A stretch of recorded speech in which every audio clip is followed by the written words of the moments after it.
салом дӯстон, ду бозии охирини даври 8-1/2 лигаи чемпионҳо баргузор шуданд ва ҳамакнун ҳамаи иштирокчиёни даври 4-1/2 маълум ҳастанд. 8 дастаи Аврупо барои беҳтарин гардидан муборизаро идома медиҳанд.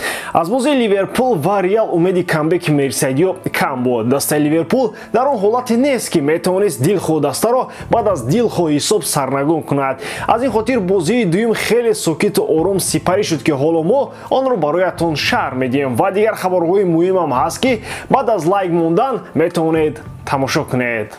Дӯстон, баъди Лигаи Чемпионҳо ҳамавақт Лигаи Аврупо мегузарад ва дар он ҷо низ топ дастаҳо барои идомаи мусобиқа мубориза бурда истоданд. Маслан Манчестер Юнайтед, Ювентус, Арсенал, Рома ва Севилья.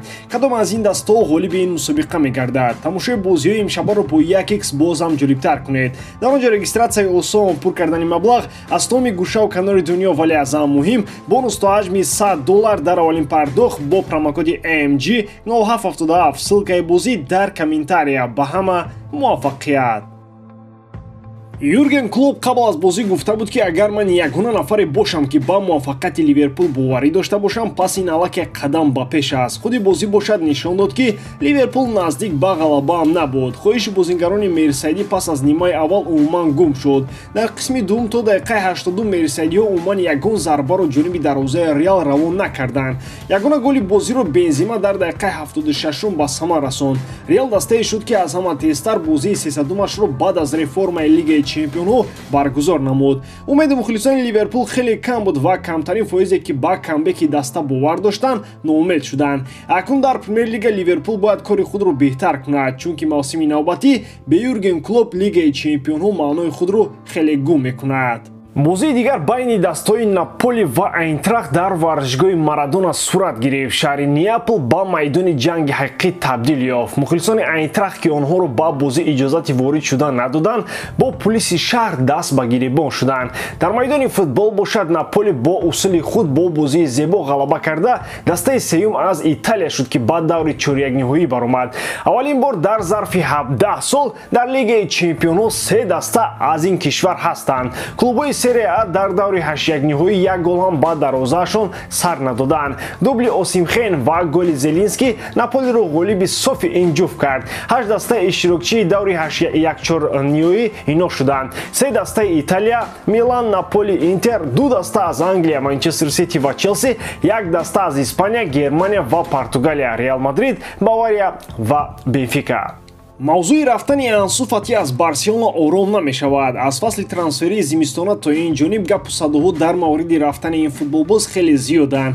аслан ин сару садоҳо баъд аз он пайдо шуданд ки Ансу Фати саломатиашро барқарор карду ба ҳайати Барса баргашт ва аммо тавре мо мушоҳида мекунем дар сафи Барселона ин бозингар мавқеашро акнун аз даст додааст. дар ҳар бозие ки хави ба ӯ имконияти бозӣ кардан медиҳад, ӯ бо бозиаш истоди мураббиён ва роҳбарияти каталониҳоро хавотир мекунад.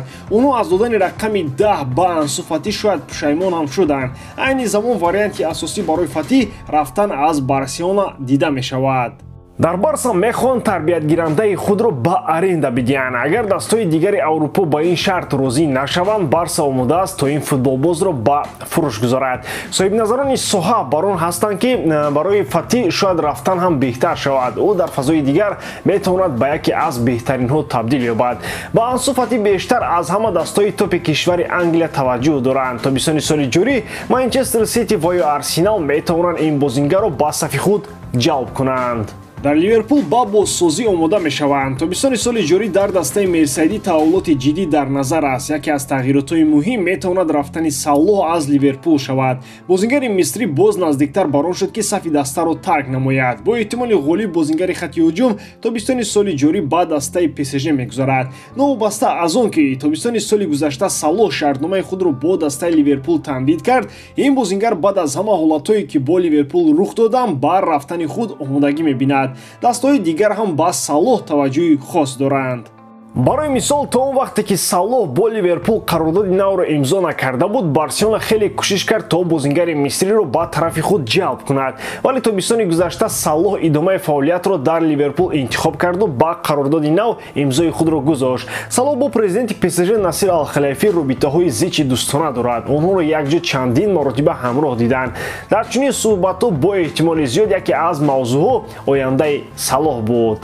рафиқон, ман ҳамеша канали Utka Games-ро ба шумо тавсия медиҳам, зеро дар он ҷо шумо воқеан ҳам пул кор карда метавонед. Евроҷомҳо дар ҷӯшу хуруш аст ва дар канали Utka Games шумо метавонед барои ин бозиҳо прогнозҳои ройгон гиред. Аз ин рӯ ба ссилка дар описиония буда дароед ва ҳар рӯз 2 прогнози ройгон гиред.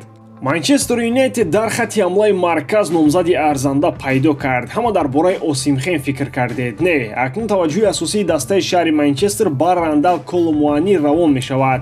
Бозингари фаронсавиро шумо бо финали ҷоми ҷаҳон дар хотир доред. Маз ӯ метавонист дар сониҳаҳои охир гол занаду Мессиро бе ҷоми ҷаҳон монад, аммо дарвозабони Аргентина зарбаашро баргардон. Ӯро бисёриҳо бо ҳамон иштибоҳ қабул карданд, вале Коломуани натиҷаҳои олитарин нишон дода истодааст. Футболбози фаронсавӣ дар 34 бозии ҳамаи мусобиқаҳо дар ҳайати Айнтрахт 16 гол ва 12 ассист дорад. Ин натиҷаи хеле олӣ барои бозингари 24-сола мебошад.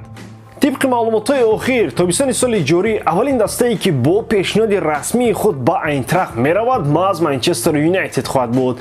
مانکونیان‌ها با اوسیمخن هم توجه دارند ولی آوردن بازیگر مذکور مشکل شده است. آینتراخت برای کولوموانی 100 میلیون طلب می‌کند. یک نامزد دیگر اساسی برای خریداری حمله‌گر فرانسوی دسته PSG به حساب می‌رود. نرخ او قیمت نیست. مودریک از اوکراین با 100 میلیون خریداری کرده شد. کولوموانی از بوندسلیگا با نتیجه عالی گرفته می شود. کریستیانو رونالدو با منتخب پرتغال دعوت خود را پیدا میکند. 2 هفته در چمپیونات‌های باشگاهی تنفس خواهد بود. در این فرصت فاصله بازی‌های مرحله مقدماتی چمپیونات اروپا 2024 دایر خواهند شد. پس از آن که فرناندو سانتوش از وظیفه سرمربی منتخب پرتغال برکنار کرده شد، همگان با سوال داده شدند که متخصص نو آیا بازیگر 38 ساله را دعوت میکند یا اینکه نه. سرمربی نو پرتغال روبرتو مارتینز انتخاب کرده شد. مارتینز در اولین نشست مطبوعاتیش اشاره کرد که بله او رونالدو رو با بازی‌های تیم منتخب دعوت خواهد کرد. دو رقیب پرتغال در این بازی‌ها لیختنشتین و لوکسمبورگ میباشند. رونالدو باز با یک رکورد نزدیک است. او از روی مقدار بازی‌ها در تیم‌های منتخب میتواند با بازیگر یکاچین کویت بدر الماتوی برابر شود. این بازیگر در منتخب کشور خود 196 بازی دارد. باید گفت که الماتوی هم تا هنوز در یکاچین کویت بازی دارد. برای این اگر او در رقابت با فیلیپین با میدان آید، رکورد خود را تغییر می‌دهد. با همین تمام باور که ایجادکاری من به شما پسند میاد. لایک، کامنتاریا و در کانال ابناش دارو از یاد نبرید. با شما بسیار وقتا محمد گیروف. خیلی برادران در پناه الله.